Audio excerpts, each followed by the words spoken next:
It says I'm live. Can you hear me? Can you see me? Hello? Good morning. How is everybody? Fabulous, I hope. My name is Bear from the internet, as I'm sure you're aware. Nostradamus 5x5. I appreciate y'all. Good morning, everybody. It is the 17th of May, 2024, and we are going to do the brief today. We're going to talk about the economy. We're going to talk about a notice to air emissions, NOTAM, off of the Southern California coast related to Russia, and a little bit about an 8.8, then revised to an 8.7 X-class solar flare and how that's been affecting communications here lately. Okay? Okay, Bear. Awesome. We're also going to do the national intel. Intel at bearindependent.com is where you send that via email, intel at bearindependent.com.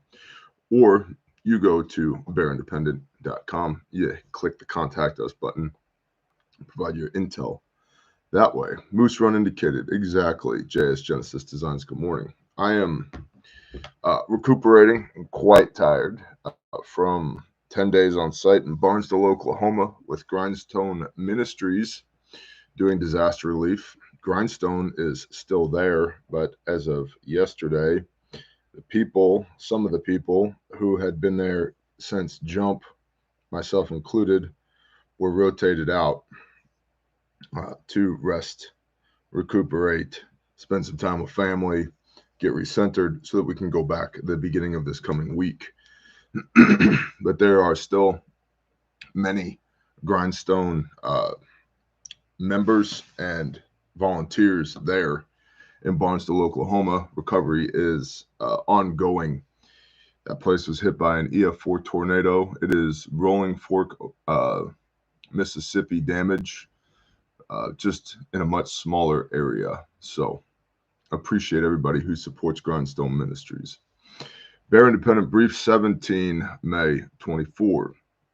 Wall Street estimated that Walmart would see earnings of 52 cents per share, but the retailer just reported adjusted earnings of 60 cents per share.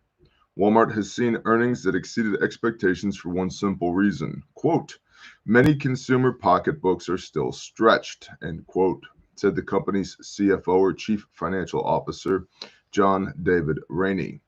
He also divulged some more particulars. Wake up, Bear. Quote, we see the effect of that in our business specs as they're spending more of their paychecks on non-discretionary categories and less on general merchandise. Non-discretionary categories are things like food, medicine, things you have to live. Good morning, Buckets and Bobbles. Good morning, J.A. Dudley. Good morning, Mad Cult. Good morning to everybody in the chat. He specifically noted that the numbers are not driven by inflation, but rather by consumption patterns. As he told Yahoo Finance, quote, we see that wallets are still stretched. Customers are still looking for value, end quote. Translation, to the American people, have no choice but to stretch the old dollar until it screams. People are feeling the pinch in Joe Biden's 2024 America. I heard that the Biden administration is not renewing coal leases in Wyoming and Montana due to emissions, and roughly half of the electricity produced in the United States of America comes from coal-fired power plants. However, before we all start screaming, I believe the leases in Wyoming are currently good through 2041, and the leases in Montana are good through 2060. So there's a little bit of time in between now and then for that to get figured out. But it shows efforts on behalf of the Biden administration to further impact the efficacy of your dollar, all under the guise of climate change, global warming, report from Iron Mountain, large unsolvable problems that the government can get rallied behind in order to effect change to effectively tax the people of the United States of America. Not cool, bro. Speaking of pinching pennies, I'm going to go ahead and throw this out now. Refuge Medical, promo code PREP, P-R-E-P, get you 15% off in the store on everything, P-R-E-P. All kits, all components, all buckets, all everything. If you can buy it at refugemedical.com, you can use promo code PREP, P-R-E-P, for 15% off. And the store will close at sundown today for Shabbat, and then it will reopen sundown Saturday after Shabbat. So if you need some stuff, go check it out. Back to the brief. After some unexpectedly frail retail sales data was published, CNN Business wrote, quote, financially stressed consumers are ushering in an economic slowdown, end quote.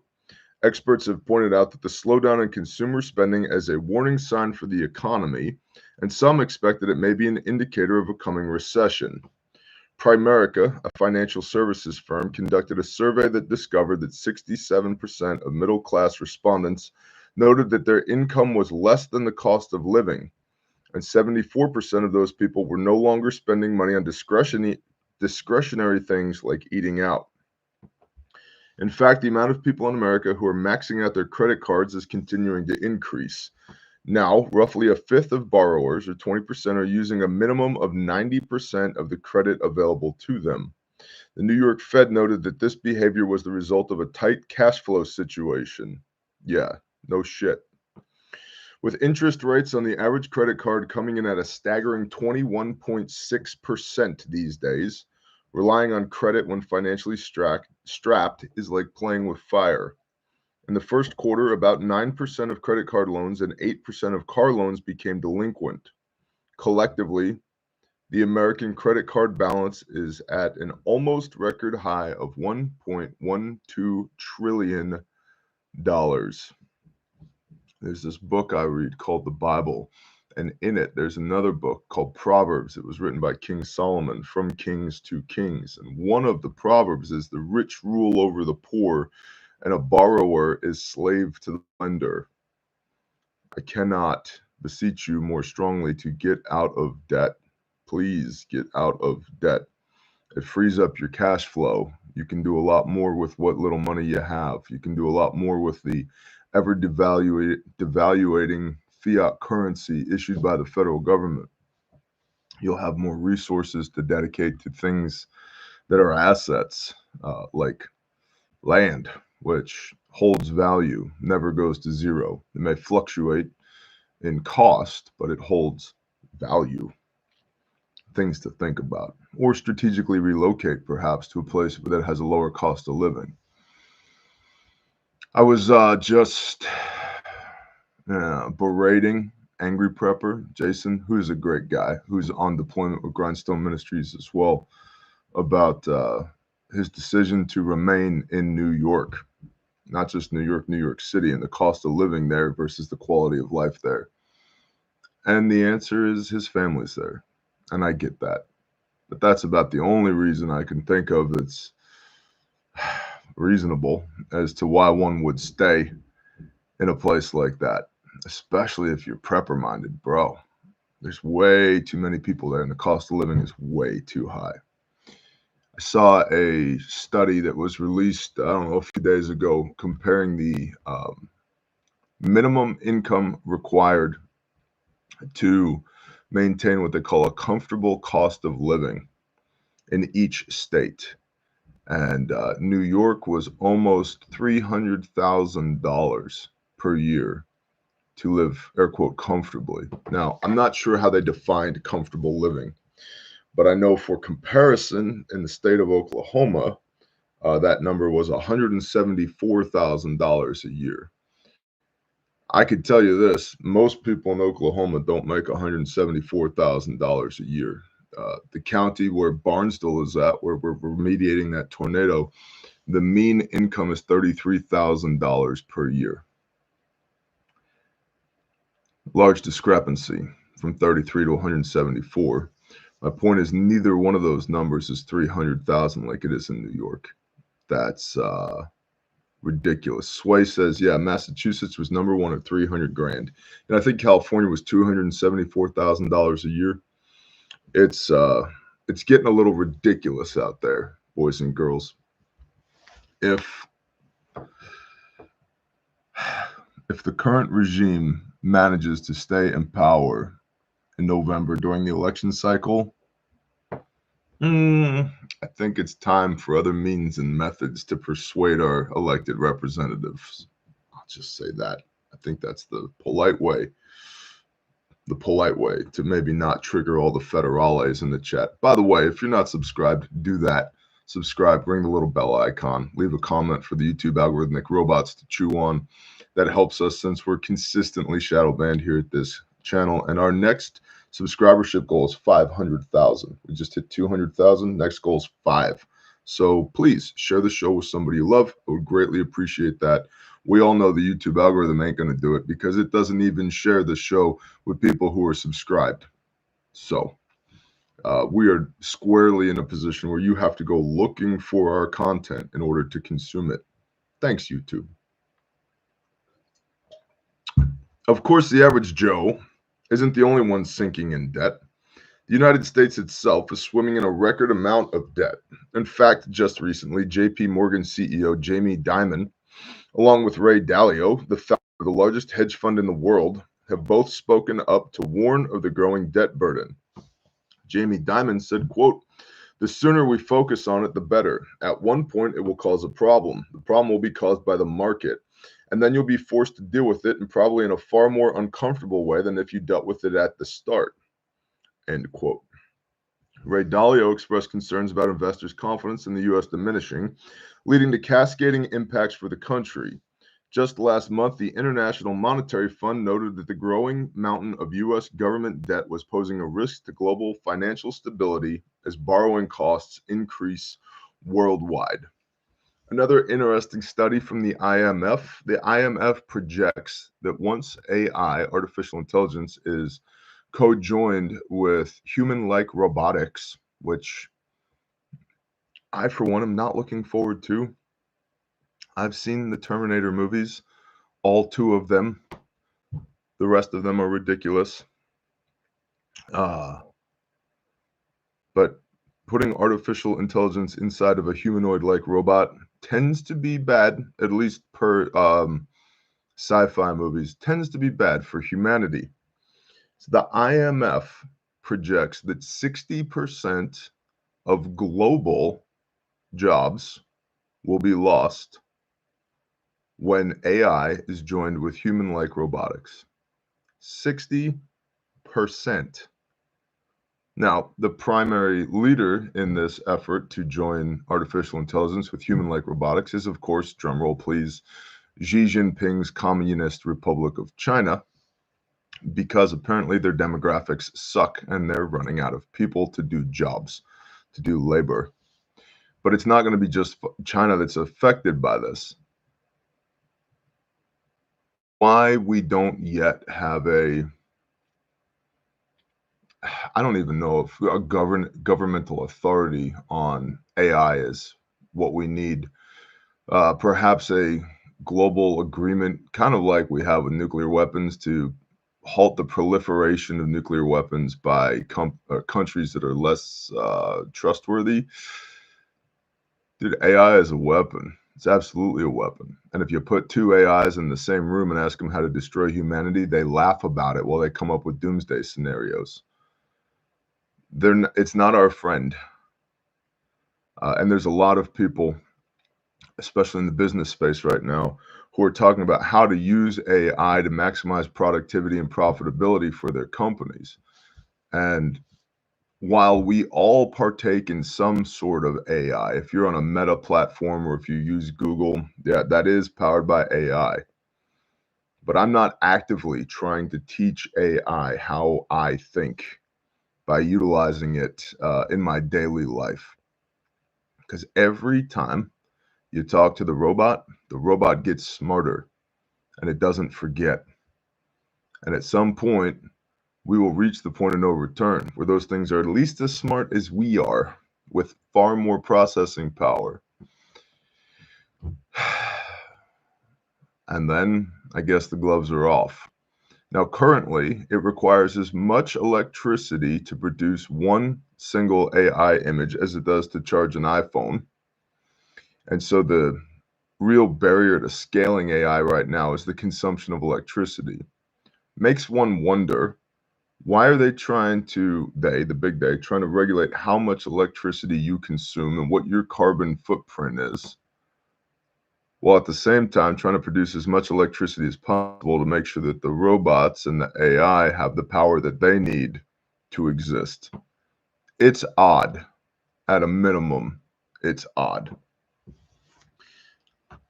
That's the brief for today. Of course, we've also got some national intel, and we've got some articles that I want to look at.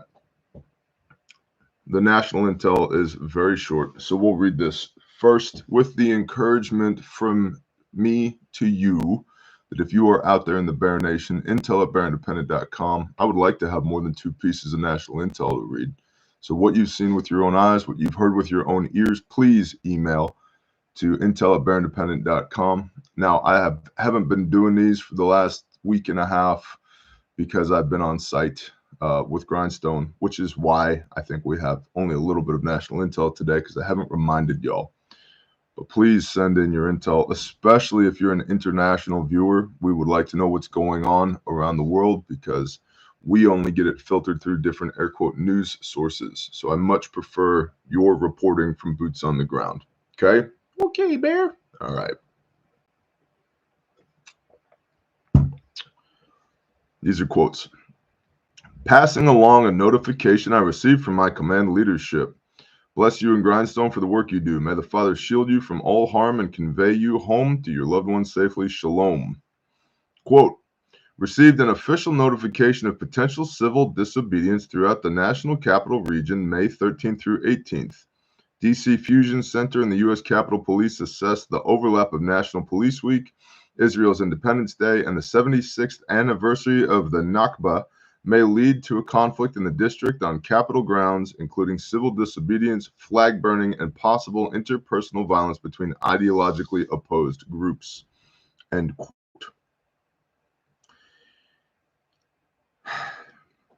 Next. I work as a police officer in Central Texas. I was at the hospital, an Ascension Hospital, and was notified by the charge nurse that all Ascension hospitals had been hacked and all their systems were down. I spoke with some nurses who advised me this affected minor things like IV drips, as there's even a monitor for those. Nurses have been so reliant on technology, they aren't even able to check blood pressure with a watch, let alone run an entire hospital with no internet. This has caused major issues, and I was notified that their system will be offline for several weeks. This affects hospitals all over the country, as Ascension is a large company. So there's something to knowing how to do it analog and understanding dirt medicine to the best of your ability, because with a pressure cuff and a stethoscope and a watch, we can take your blood pressure and your pulse rate without any technology whatsoever. Well, electronic technology whatsoever. And a lot of that has been lost. There's a major concern, kind of pivoting off of that, the loss of the inherent knowledge, institutional knowledge, is a major concern in DOE, Department of Energy, and the production of electricity. Well, we don't really produce it, we harness it, but that's a different conversation. That the people that know how to cold start the grid mechanically, all those people are old, and a lot of them are dying from old age and are in their end stages of life. And that if we had to restart the grid from a black start, meaning it's entirely down, because of the over-reliance on technology to build an air quote smart grid, the current technicians, very few of them know how to power the grid back up from a black start without the use of technology. That's a thing, because it could be Chinese hackers, it could be Russian high altitude EMPs, it could be a solar flare that takes commo down and or the grid down.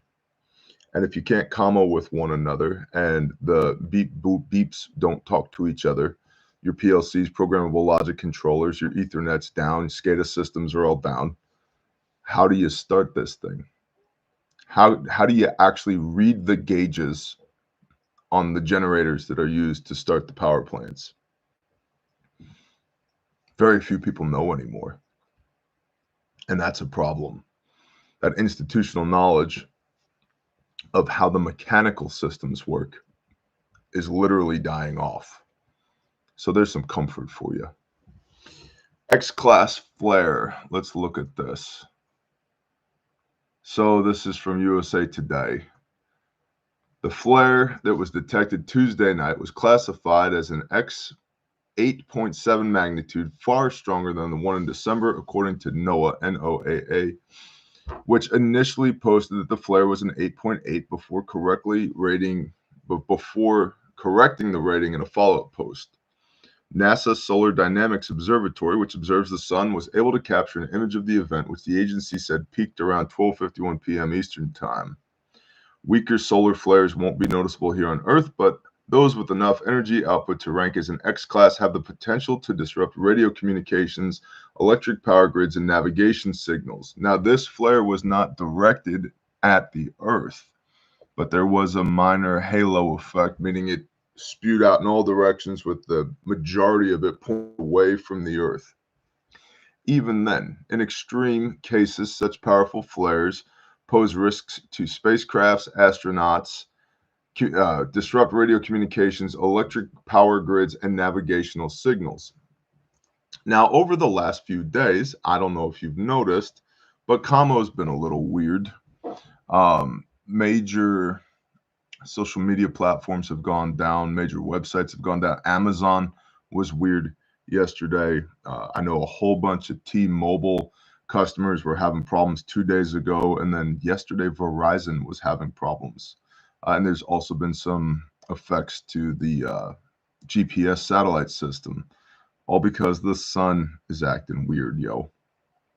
Uncle Charlie says suspicious observers. Yep, suspicious observers. Now, I track with Ben. We watch Ben, we being my wife and I, regularly, pretty much every day. There's only one thing that I cannot square with what Ben has to say. And I believe Ben really believes the science and digs into the science. Call me crazy, but I'm a biblical literalist. And it doesn't matter that the LGBTQIA plus crowd has co-opted the rainbow. I know what the rainbow means. It's a sign of a covenant between the Father and his people that he will never again destroy the earth with water. Now, per the Torah, there's two ways we clean things, water and fire. The first mikvah, the first cleansing, the first time the earth got completely baptized, cleaned, was via water. And the Father said, hey, I won't do that to you again. And so the rainbow will be my sign in the sky that never again shall I destroy the earth with water. Which means the next time will be fire. And if you've read Revelation, the book of Revelation, yeah, there's a lot of fire and flaming hail falling from the sky when that happens. So where I diverge with Ben from suspicious observers is the concept that there's going to be massive tsunamis and slosh back, and basically in all of North America, the only safe place is the Rocky Mountains. And I'm sure scientifically that makes sense. And I'm not trying to put faith at odds with science, but that assessment goes against what the Father said in his word. And I have found the Father to be very trustworthy in his word, and his word will not return to him void. So I live in eastern Oklahoma in the foothills of the Ouachita Mountains, and comparatively, to call them mountains, they're large hills compared to the Appalachians or the Rockies. But the sloshback is not something that I'm currently worried about because of my belief in the word. If the Spirit convicts me to move to higher ground, I'll do that, but that has not happened yet. So, X-class flare 8.7 affecting Camo. Another thing I want to share with you via Camo A lot of people nerd out on what kind of radio should I get, what kind of antenna, what frequency, what's my SHTF commo plan, blah, blah, blah, blah, blah. And I'm here to remind you that if you can't use your mouth to talk face-to-face with people, then your radio doesn't matter. And effective communication is not, I think I said it well. Effective communication is you received it and understood it. Okay? So the litmus test for effective commo doesn't lie with me, the transmission. It lies with you on the receiving end. Did you receive what I was sending and understand it? That's effective commo.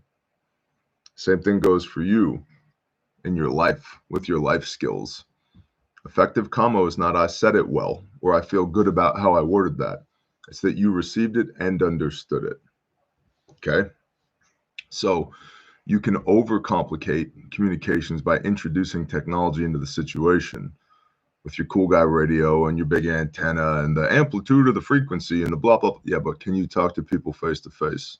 And do they understand you when you do it? And if the answer to that's no, I wouldn't overcomplicate the situation by introducing technology until you learn how to talk to people face to face. Mr. Rovercane, a simple mouth to mouth, even a whistle. You mean like this right here? Right here? Hanging around my neck? Why? Because I can get people's attention with this. I'll tell you a little story. I've been in Barnesville, Oklahoma last 10-ish days trying to punch a tornado in the face. One of the properties in our sector, Grindstone has Sector 5, which is larger than the other 4 sectors combined, which is fine because we're good at what we do. One of the properties in our sector, there was so much blowdown of trees that we've effectively been logging that piece of property for 7 days.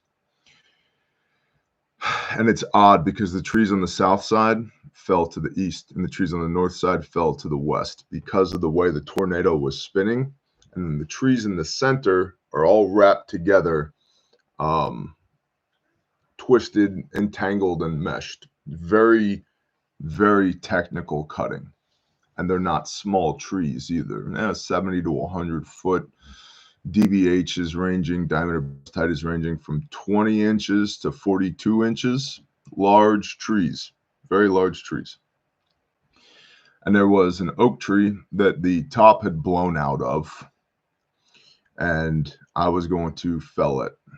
And I notched it and started my back cut, and it didn't go anywhere because the top was touching the ground. So I cut the top loose from the ground, still wouldn't fall. So I gave it a couple more bumps on the back cut to loosen up my hinge to get it to move. And move it did. And instead of falling in the direction I wanted it to, it fell directly at me. About 20 inches in diameter, 30-foot long spar. So a 30-foot oak log, 20 inches in diameter, starts falling directly at me. And me being stupid, I put my left hand up to stop it. Because I possess more power than a 30-foot oak log pivoting in my direction. Physics being what they are, the tree won.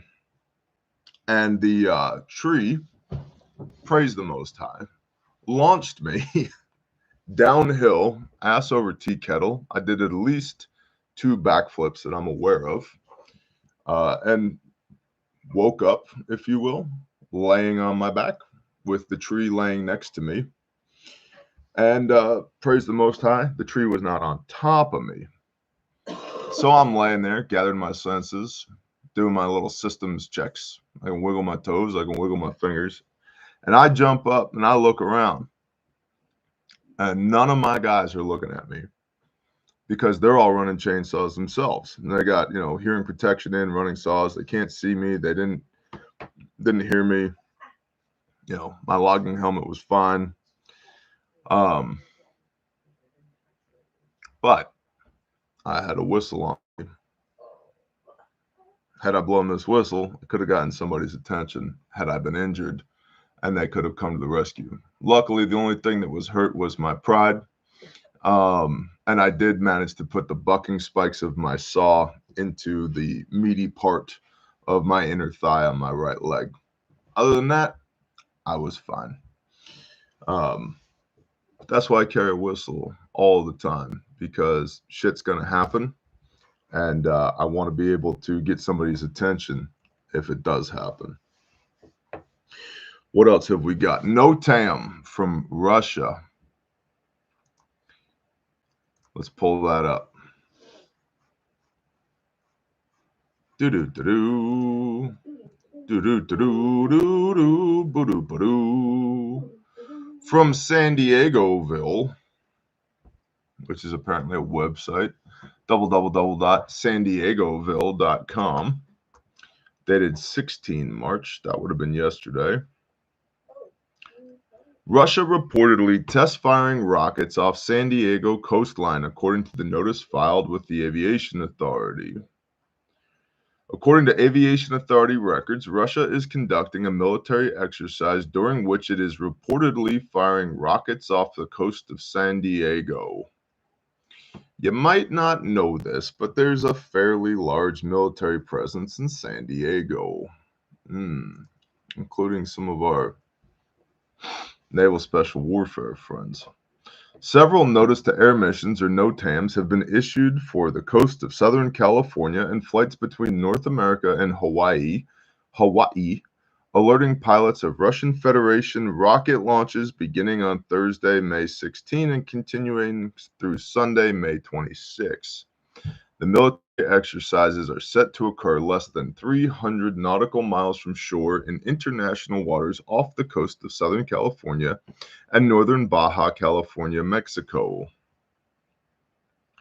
NOTAMs have been issued to alert pilots of the rocket launches. This is standard procedure for any military activity that could potentially affect civilian airspace. NOTAMs serve to ensure the safety of civilian air traffic by providing timely information about potential hazards. The Nimitz-class nuclear-powered aircraft carrier, the USS Abraham Lincoln, is also conducting integrated exercises to bolster strike group readiness and capability off the coast of San Diego. In other words, the Abraham Lincoln is in the same area that the Russian missiles will be falling in. I do not want anything bad to happen. I also see the potential for a black swan event here.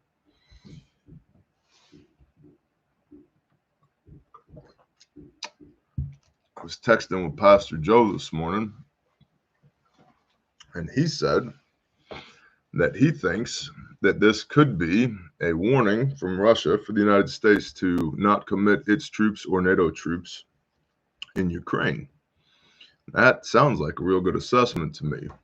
I also see the possibility that the USS Abraham Lincoln Carrier Strike Group is floating around out there in the seas, and these Russian missiles in a military exercise fall from the sky and hit one of our ships, one of our vessels. And now we have a reason to go to war with Russia, as if we need another war right now. Remember when the Democrats were against war and it was the Russians that were war hawks? But it sure seems to me like we've got more war under Democratic presidents than we have under Republican presidents. And then that just elucidates the fact that regardless of whether they claim to be a Republican or a Democrat, they all suck. They all suck. Let's see. The presence of the USS Abraham Lincoln, a Nimitz-class aircraft carrier, conducting integrated exercises in the same area adds another layer of complexity to the situation. These exercises likely serve as a response to or a preparation for potential threats posed by the Russian military exercises. Now, assuming that a Russian missile comes into the airspace of this Abraham Lincoln strike group, carrier strike group, they have countermeasures that should be able to shoot these missiles down. I'm hoping, I'm praying that nothing happens, but it's something that should be on our radar because something could happen. While such exercises are common among nations with advanced military capabilities and are often conducted to maintain readiness, test equipment, and showcase strength, there have not been any confirmed instances of Russia conducting live-fire rocket tests directly off the coast of the United States. In August 2023, a Russian and Chinese naval formation made up of 11 ships conducted joint naval drills off the coast of Alaska, resulting in U.S. government shadowing the fleet with its own military equipment. Although Russia has conducted military exercises and tests in various locations around the world, including close to the coastlines of other countries, such as European nations, the United States and its territories have not been typical locations for such activities. The exercise taking place off the coast of San Diego is notable as it is relatively close to the United States mainland, making it a provocative choice for Russia. It's worth noting that these exercises are occurring in international waters beyond the territorial jurisdiction of any single nation. This proximity could be seen as a deliberate message or a show of force by Russia, especially given the historical context of tensions between Russia and the United States. We, being San Diegoville, have contacted the Oakland ARTCC military operations specialist as directed in the NOTAM, and were told to reach out to the FAA Public Relations Office. We were unable to get in touch with the FAA by the time of this publishing. And that's the article. So keep your eyeballs on that, because that shit could get weird, and I don't want it to get weird. And that is the show for today. If you'd like to stick around for the value exchange, I would encourage you, all 1,223 of you souls. What's up, Wacko? Shalom, bro. I mentioned promo code PREP from RefugeMedical.com. Why do I talk about Refuge so much? Because it's my company. Because I own it. I operate it. I'm the CEO.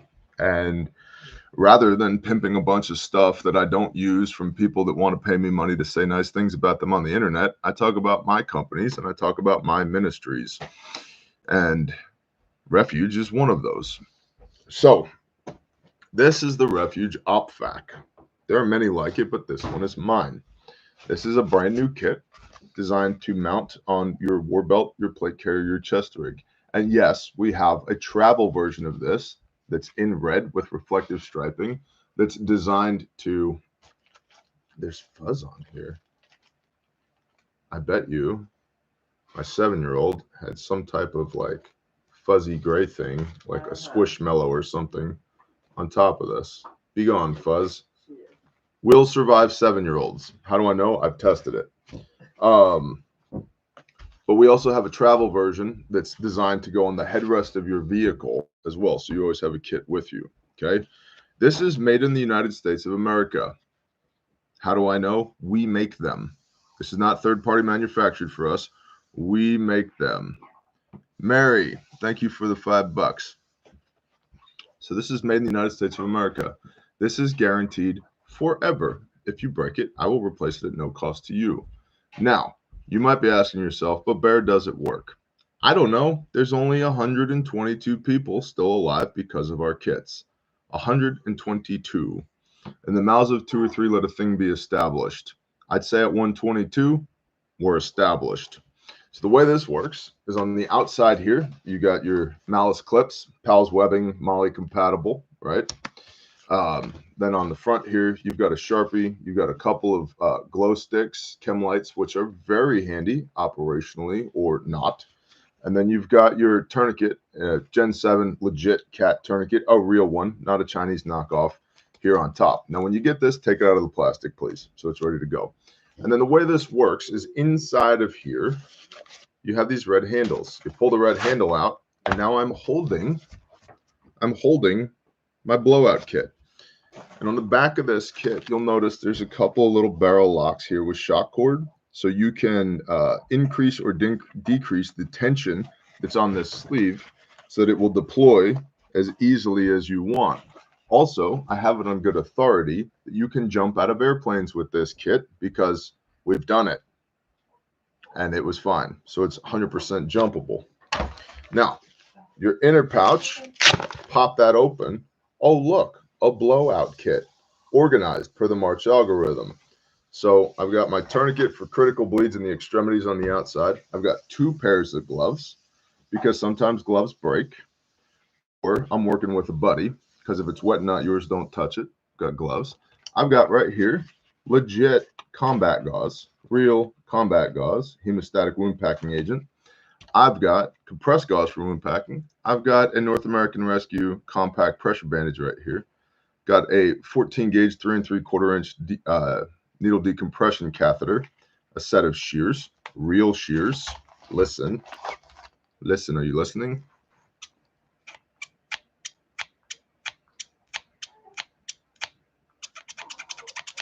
Real shears.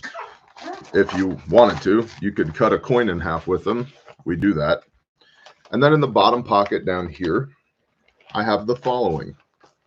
Go ahead and get this out. Flat duct tape, because duct tape rules the universe. You can improvise chest seals with this. You can do all kinds of stuff with duct tape. I have a nasopharyngeal airway, size 28 French, with the lube on the back. And I've got a set of Halo chest seals. But wait, there's more. Another set of Halo chest seals. So 4 chest seals, 2 vented, 2 non-vented in this kit.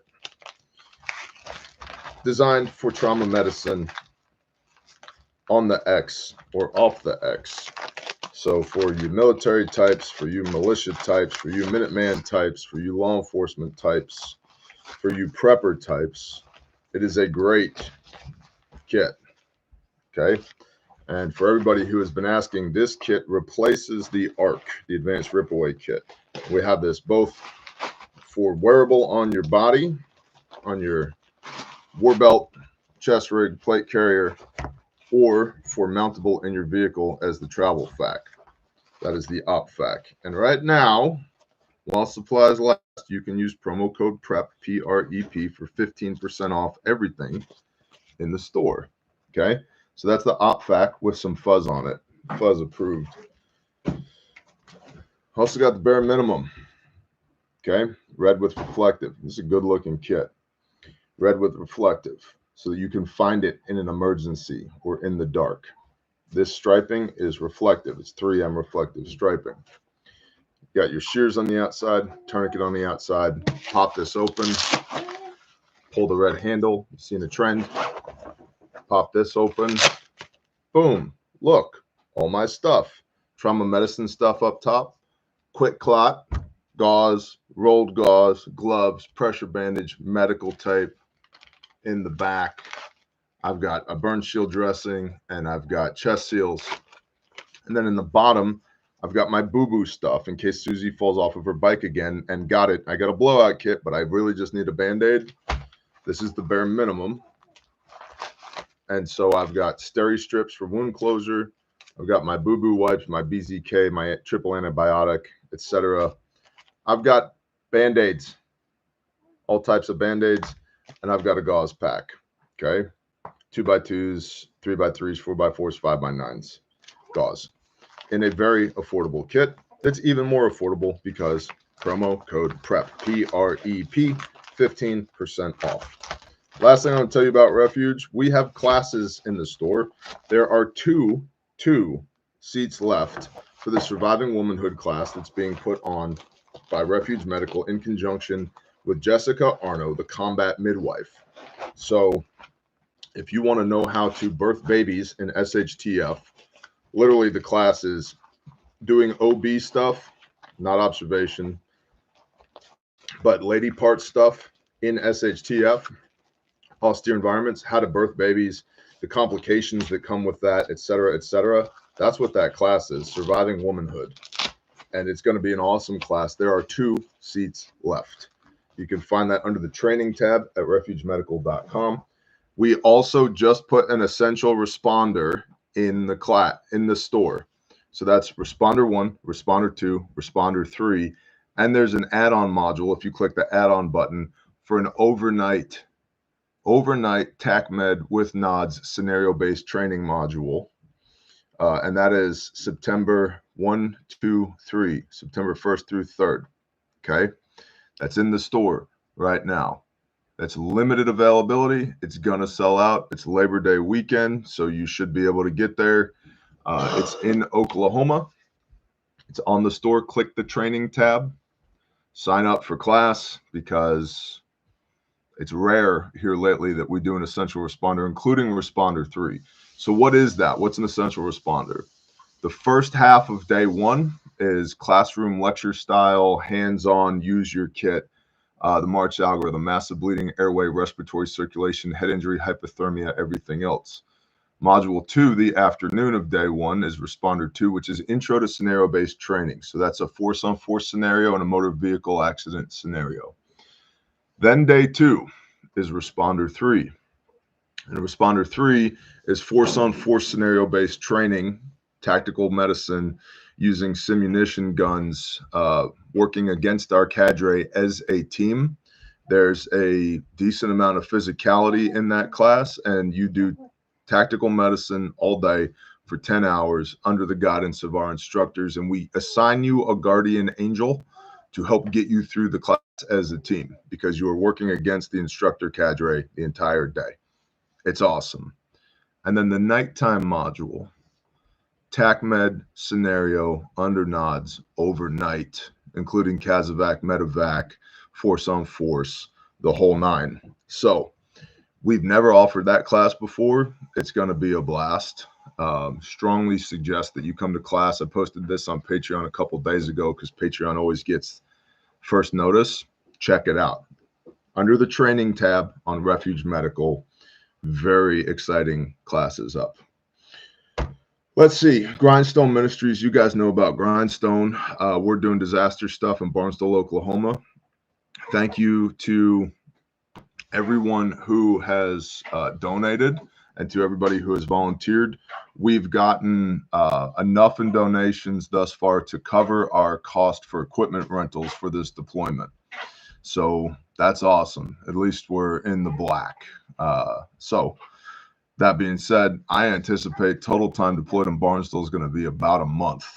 And if the spirit moves you, we need your support. If it does not, no hard feelings, homie. I don't want to be working with anybody who's not convicted to pour into what we're doing. You may ask, what are you doing? We're helping people who last week didn't know how they were going to buy groceries and this week don't have a house, put their lives back together again. Again, the median income in that county, Osage County, Oklahoma, is $33,000 per year. These people are not white trash, but they didn't have a whole hell of a lot before the storm hit them. And so 181 houses damaged or destroyed, and the damaged houses are very damaged, not a little damaged. Approximately 550 of 1,000 residents displaced. It's bad. It's really, really bad. And the media isn't reporting on it because it's a no-name town in the middle of nowhere, Oklahoma. Nobody cares. Grindstone cares. And we are the last and only NGO still boots on the ground. Everybody else has gone home. Red Cross packed up their command post. Billy Graham showed up, did nothing, and then left. Sammy P, Samaritan's Purse, they did a little bit of work there. They had a small contingent of people there. Oklahoma Disaster Relief had a small contingent there. Minuteman Disaster Relief had a small contingent, The Baptists had a small contingent. It's now Grindstone and the locals. That's it. And that's okay. I like it that way. We're getting a lot of work done. 2 days ago, we had a machine go down. One of our machines go down. We had to stop work due to lightning within 5 miles for an hour. We had a truck go down, and we had contested roadways. So they're traffic clogging the road. And we still managed to haul 56 loads of debris out. I'll take it. So that's what we're doing in Barnesville. And thank you to everybody who's supporting Grindstone, because we literally couldn't do it without you. Last but not least, dirt work is ongoing at Caleb House. I got a little bit more dirt work I got to do in order to prep the pad for Care House number 1, which is ready to be built. So that's very exciting news. And work on the barn/barn dome is ongoing at Caleb House. Caleb House is our restoration facility for juvenile human trafficking survivors. Our field teams just picked up another case yesterday. Can't give you the details of that, but they're making progress on a case involving a minor, doing what they do in the field. So clicking along, firing on all cylinders, praise the Most High, and thank you to all the awesome people on our teams that are making these things happen in spite of the fact that Bear is exhausted, because I wouldn't be able to do this without you. So yeah, if you're interested, Caleb House, calebwithak.org, if you want to plug in. We are 100% privately funded. Both of our 501c3s are 100% privately funded. Grindstone doesn't build a homeowner, doesn't build a municipality, doesn't build a state, and doesn't build the federal government. We're privately funded by y'all. Caleb House doesn't build the victims, doesn't build the victims' families, doesn't build state or local law enforcement, doesn't build the federal government for what we do. We are 100% privately supported by y'all. Couldn't do it without you, and that's not hyperbole. Just literally couldn't do it without you. So if you can help us share Grindstone and Caleb House as well, I'd greatly appreciate that. Now, let's talk to Dad. It's been a hot minute, hasn't it? Oh, good morning, Father Yah. Father, thank you for all the myriad blessings that we take for granted every day. Father, thank you that our wealth and our well-being is not derived from our stuff that can be wiped away by a storm in an instant, but that our purpose and our meaning is rooted in you as sons and daughters of the Most High. Father, thank you for the covering of blood of Messiah, that we might come home again. Father, thank you for the men that have been baptized on mission with Grindstone. Thank you for allowing us to be your hands and feet to help the least of these and forsake not the widow and the orphan. Father, thank you for the trust that you put in us to be your light and to shine forth in the darkness, and that the darkness comprehendeth it not. Father, please let no weapon formed against us prosper. Put a hedge of protection around your chosen ones. Father, pour out your Spirit on all flesh for wisdom and discernment, to have the right words at the right time for the right people. Father, open the doors we need to step through and close the ones that we don't. Guide us as we go about the business of being your hands and feet. Father, give us strength and power and authority in the name of Yeshua HaMashiach to do many mighty works in your name, that the glory might be yours, because we are just weak and stubborn and fleshly, and that all of the good that we do is an example of how awesome you are, that you can work in spite of our brokenness, and that you use the least of these to make a point to all of humanity about how awesome you are.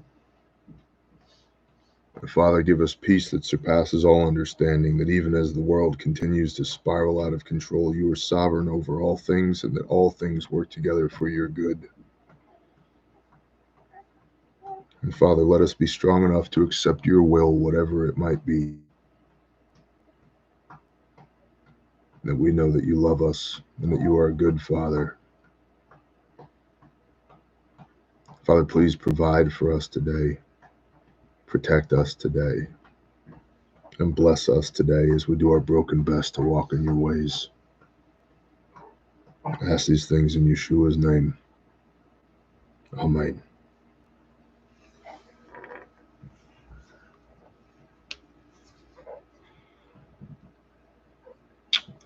That's the show for today. I appreciate y'all. I hope y'all have a great day. I will see y'all when I see y'all. Shalom.